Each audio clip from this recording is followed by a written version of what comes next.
بسم الله الرحمن الرحيم الحمد لله رب العالمين والصلاة والسلام على أشرف الخلق أجمعين سيدنا محمد وعلى آله وأصحابه والتابعين ومن تبعهم بإحسان إلى يوم الدين.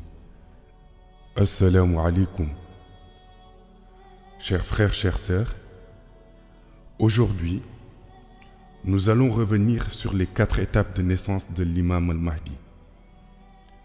Pour rappel, nous avons expliqué dans nos éditions précédentes que l'âme de l'imam al-Mahdi est née une première fois à Jérusalem, puis une seconde fois à la Mecque, une troisième fois dans un pays du Maghreb, en l'occurrence le Maroc, et enfin dans un pays d'Afrique de l'Ouest. Toutes ces naissances de l'âme de l'imam al-Mahdi se rapportent essentiellement à des dimensions mystiques. En effet, l'âme de l'imam al-Mahdi devait créer une liaison mystique avec l'âme du prophète Isa ibn Maryam. Et pour établir cette liaison mystique, il fallait que l'âme de l'imam al-Mahdi naisse à Jérusalem pour pouvoir y rencontrer l'âme du prophète Isa ibn Maryam. La raison de cette organisation mystique est que l'imam al-Mahdi devra dans le futur vivre avec le prophète Isa ibn Maryam en tant qu'humains tous les deux, à l'occasion du retour de ce dernier sur terre. C'est en préparation de cette rencontre future en tant qu'humain entre l'imam al-Mahdi et le prophète Isa ibn Maryam que s'explique cette rencontre entre leurs deux âmes. Le but étant de sceller leur entente afin de pouvoir travailler ensemble dans le futur, lors du retour sur terre du prophète Isa ibn Maryam. C'est pour dire que cette rencontre entre les deux âmes est à la fois partie intégrante de la mission de l'imam al-Mahdi et celle du prophète Isa ibn Maryam. Les deux hommes vivront en effet ensemble pendant 7 ans avant le décès de l'imam al-Mahdi à la 7e année et la poursuite de la mission par le prophète Isa ibn Maryam pendant 2 ans supplémentaires. Nous précisons que les deux hommes travailleront ensemble avec un objectif commun pour réaliser la dernière mission de la fin des temps sur terre. La mort du prophète Isa ibn Maryam marquera le début de l'Apocalypse.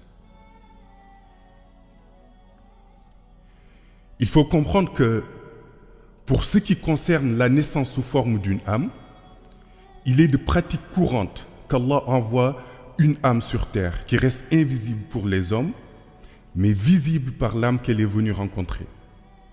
Lorsque les deux âmes se rencontrent, elles établissent leur liaison mystique après laquelle l'âme qui était venue du monde Ghaib y retourne. L'âme de l'imam al-Mahdi est née une seconde fois à la Mecque pour créer une liaison mystique avec l'âme du prophète Mohammed sallallahu alayhi wa sallam. Cependant, la liaison mystique entre l'âme de l'imam al-Mahdi et l'âme du prophète Mohammed sallallahu alayhi wa sallam s'est réalisée à Médine. L'âme de l'imam al-Mahdi ayant voyagé de la Mecque à Médine pour y rencontrer l'âme du prophète Mohammed sallallahu alayhi wa sallam. La raison de la création d'une liaison mystique entre l'âme du prophète Mohammed sallallahu alayhi wa sallam et l'âme de l'imam al-Mahdi correspond à la relation parentale qui les lie. Le prophète Mohammed sallallahu alayhi wa sallam étant le père spirituel de l'imam al-Mahdi. Il y a un autre élément essentiel faisant partie de l'imam al-Mahdi et qui se trouve bien gardé à la Mecque, à Hajaratul Aswad. Ce dernier est un symbole divin qui a une existence de 19 milliards d'années en années du monde Ghaib, dont 12 milliards d'années d'existence dans le monde Ghaib et 7 milliards d'années dans le monde ici-bas. L'essence de l'âme de l'imam al-Mahdi est gardée à Hajaratul Aswad depuis 700 millions d'années et continue à y séjourner en poursuivant son zikr de la Salatul Fatihi. L'essence d'une âme correspond à la partie qui permet à l'âme de vivre et de pouvoir fonctionner. Si l'essence d'une âme est retirée de celle-ci, cette âme restera inerte et ne pourra plus fonctionner. Dans le cas de l'imam al-Mahdi, Allah subhanahu wa ta'ala lui a donné le pouvoir spirituel de pouvoir vivre et fonctionner pendant que l'essence de son âme reste à Hajaratul Aswad. Et cela depuis maintenant 700 millions d'années. Dans le monde Ghaib, les saints de la classe des Mafatihul Kunuz, qui calculent les âges, ne calculent pas celui de Hajaratul Aswad, puisqu'il s'agit d'un secret qui, lors de la fin du monde ici-bas, sera transféré dans le monde Ghaib pour y poursuivre son existence. Et c'est grâce à la perpétuation de son existence qu'il demeure approprié pour conserver l'essence de l'âme de l'imam al-Mahdi. Lorsque l'imam al-Mahdi ira en pèlerinage à la Mecque, et lorsqu'il se rendra à Hajaratul Aswad, alors l'essence de son âme le rejoindra pour intégrer son âme. D'ailleurs, le saint homme Muhammad el-Ghali a rencontré l'essence de l'âme de l'imam al-Mahdi à la Mecque, à Hajaratul Aswad, à l'occasion d'une mission que Mawlaya Cheikh Ahmed Tijani lui a confiée. Il y rencontra par ailleurs Cheikh El-Hajj Omar Foutiyou Tall. On voit bien qu'entre la Mecque et Médine, deux phénomènes mystiques y ont eu cours. Le premier correspond à la naissance de l'imam al-Mahdi à la Mecque et le second se rapporte au voyage de son âme de la Mecque à Médine pour y établir la liaison mystique avec l'âme du prophète Mohammed sallallahu alayhi wa sallam. Il faut également préciser que l'imam al-Mahdi commencera à révéler publiquement sa mission à l'âge de 33 ans, correspondant à l'âge du prophète Isa ibn Maryam, lorsque sa mission fut interrompue et qu'il rejoignit le monde Ghaib. Cependant, sa mission à proprement parler démarrera lorsqu'il aura 40 ans. Après la Mecque, l'âme de l'imam al-Mahdi a connu une troisième naissance au Maroc, précisément à Fès, dans le but d'y rencontrer et établir une liaison mystique avec l'âme de Mawlaya Cheikh Ahmed Tijani Sherif. Ce dernier, étant le Khatmiya et le Katmiya du prophète Mohammed sallallahu alayhi wa sallam, en d'autres termes, il est respectivement le point d'accès au prophète pour tous les êtres, y compris les awliya, et il est l'intermédiaire entre le prophète Mohammed sallallahu alayhi wa sallam et les autres prophètes. De ce fait, il était dès lors obligatoire pour l'imam al-Mahdi de passer par lui pour accéder au prophète Mohammed sallallahu alayhi wa sallam. C'est à cette seule condition que le prophète Mohammed sallallahu alayhi wa sallam accepte de valider, d'agréer sa paternité spirituelle sur l'imam al-Mahdi. Son âme est née au Maroc, à Fès, pour établir une liaison mystique avec l'âme de Mawlaya Cheikh Ahmed Tijani Sherif radiyallahu ta'ala anhu.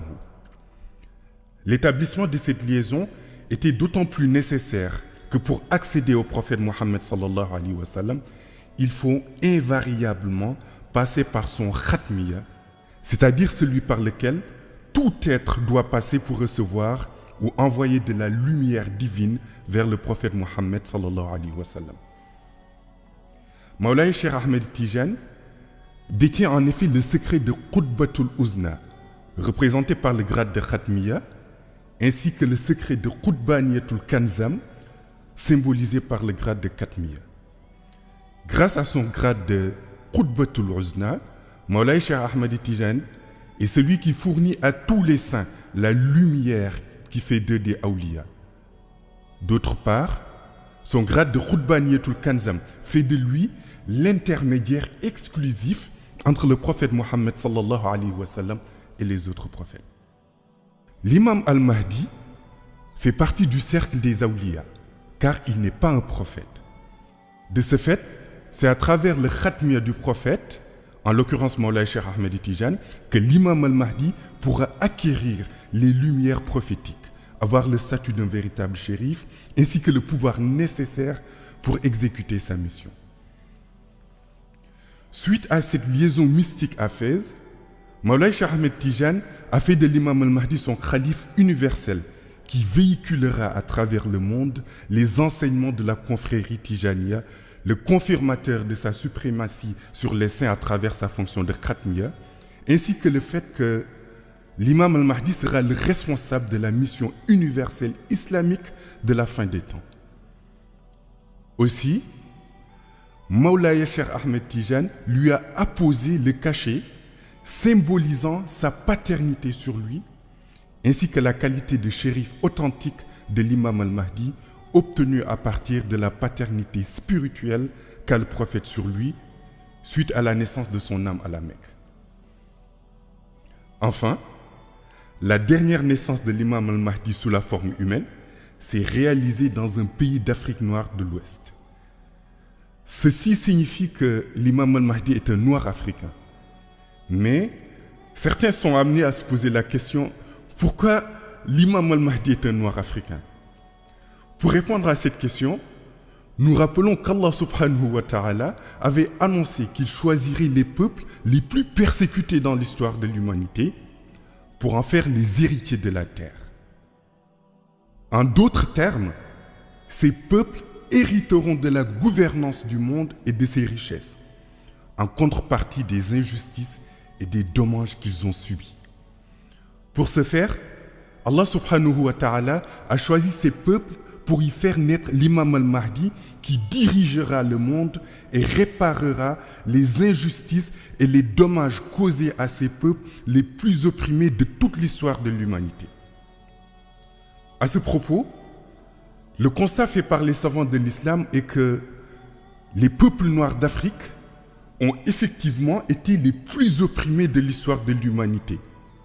Cependant, certains ont été amenés à supposer que l'imam al-Mahdi pourrait naître en Palestine du fait de l'oppression qui s'abat sur ce peuple de nos jours, du fait de l'État d'Israël et de ses alliés. Malgré cette réalité du peuple palestinien actuel, il faut savoir que l'oppression des Noirs a traversé les âges, puisqu'en remontant jusqu'à l'époque du prophète Mohammed sallallahu alayhi wa sallam, on constate que Bilal, qui fut le premier muezzin de l'islam, était esclave noir à la Mecque. Il a dû être racheté par Sayyidina Abu Bakr Saddiq pour s'affranchir de son statut d'esclave et devenir un compagnon du prophète Mohammed sallallahu alayhi wa sallam.